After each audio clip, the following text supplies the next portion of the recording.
That is still the case, although I think we are now closer. I do remain convinced that a major departure from our current engagement would bring failure, and we have to be clear with ourselves about what failure could mean. Going in full force with their special operations and their intel. At any point in that 45-day pause, security deteriorates. What does that mean? What contingency plans do we have? Will you reinstate the surge, or? I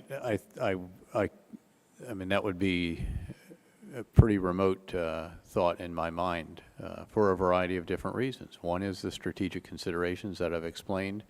The other is we do have an ability to move some forces around, obviously, and we would certainly want to do that, both Iraqi forces as well as our forces. Again, the Iraqis have now built some capability to respond in the form of the Emergency Response Unit in the Ministry of Interior, this very substantial and very good Iraqi Special Operations Force brigade.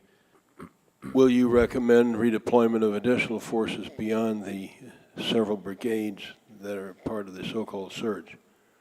Well, as I have laid out, Mr. Chairman, we will be reducing by over 1/4 of our ground combat powers, not just the five. From what to what, 20, sir?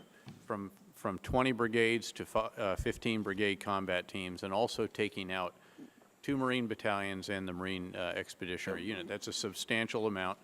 At the end of that, we think it makes sense to have some time to let the dust settle, perhaps to do some adjustment of forces. Yeah, that's still some militia strongholds that they will have to deal with. General, if you were to give a grade or a status report on the maturation and the reliability of the Iraqi Army, where do you put them right now?